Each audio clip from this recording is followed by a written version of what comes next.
My dearest, will you marry me?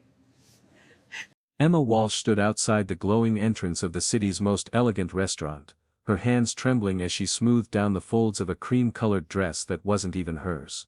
She had borrowed it from her roommate and spent her last $20 on a cab to get here, clinging to the hope that maybe, just maybe, tonight could change something in her life. At 27 she had built her world around the children she taught at an inner-city kindergarten, pouring her heart into kids who arrived with broken shoes, empty stomachs and untold burdens. The love she gave them was returned in smiles and laughter, but not in a paycheck that could cover student loans or rising rent. For Emma, this dinner felt like stepping into someone else's life, a world of chandeliers, polished marble floors and silver cutlery that whispered wealth and privilege. She reminded herself of what her old college acquaintances had promised: this was just a casual dinner with someone nice. Someone who could appreciate her heart. But as she stood before the mirrored entrance, she had no idea that the evening had been designed as anything but kind. Madison and Tiffany, two women who still nursed the sting of losing valedictorian honors to Emma years ago, had orchestrated this dinner as a cruel joke. They had told her she was meeting a decent, down-to-earth man interested in something genuine. Meanwhile they told him he was being set up with a desperate gold digger who craved a rich husband. Inside, Alexander Thorne adjusted the cufflinks on his tailored suit as he carried a single pink rose in one hand. The flower wasn't his idea, it was his 5-year-old daughter Lily's. That morning she had pressed it into his palm with all the seriousness a child could muster. "Daddy, give her this. Pink roses mean thank you for being nice," she had said. He hadn't had the heart to refuse. For Alexander, blind dates were a waste of time. He was CEO of a sustainable technology company worth more than $80 million, his days filled with board meetings, investors, and the heavy silence of a house where his daughter's laughter was his only comfort. His marriage had ended 2 years ago, leaving him to raise Lily alone after his wife chose Silicon Valley glamour over motherhood. Tonight he'd only agreed to this dinner because Madison from his marketing department had been annoyingly insistent that she had the perfect woman for him to meet. When he saw Emma at the hostess station, his steps faltered. He expected a polished social climber, someone rehearsed and slick. Instead he saw nervous hands clutching a borrowed purse and eyes that betrayed both fear and sincerity. She smiled, small, uncertain but genuine.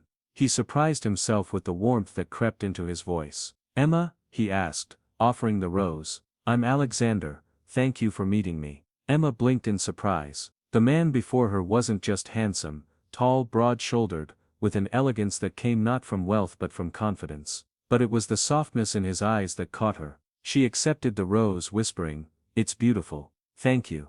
They sat down and the conversation began with the usual politeness, but soon both started to sense cracks in the story they'd been told. Alexander admitted, carefully, "Madison's description of you doesn't quite match the person I'm seeing." Emma felt her stomach drop. What exactly did she say? That you were interested in security. That you cared most about lifestyle, comfort, money. His words were cautious, but his eyes searched hers with curiosity, not accusation. Emma's throat tightened. "That's not true. She told me you were looking for someone real, someone who didn't care about success." It took only moments for the truth to unravel in both their minds. They had been played. Their supposed friends had staged this meeting not as an act of kindness, but as a setup meant to humiliate them both. Emma gripped her purse, shame rising like heat in her chest. "I should go. This is clearly some kind of joke." But Alexander's voice stopped her. It was quiet, steady. "Don't leave. I'd rather meet the real Emma than the version someone else invented." She paused.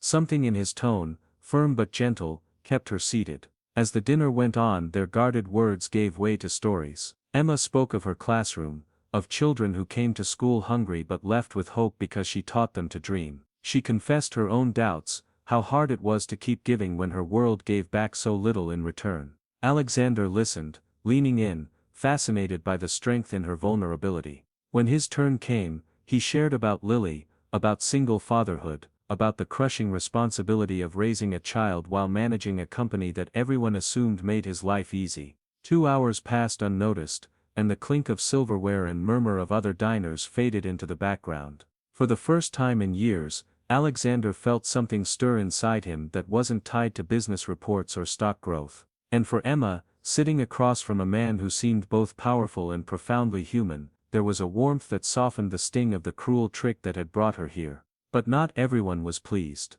At a table across the room, Madison and Tiffany sat with their phones ready, their eyes narrowed. They had come to watch Emma's embarrassment unfold, to record the moment when wealth and pride crushed her spirit. Yet instead of awkward silence and rejection, they saw laughter, smiles and a growing tenderness that made their plan crumble. Why are they actually enjoying themselves? Madison hissed. Just wait, Tiffany smirked. Once he realizes she's broke, it'll be over. But as the evening drew on, it became clear that Alexander was seeing more than appearances. He was captivated by Emma's heart, and the cruel narrative Madison had spun dissolved with every word Emma spoke. By dessert, Alexander set down his fork and looked at Emma with quiet intensity. Lily would adore you, he said simply. She's been asking when she can meet someone who loves children.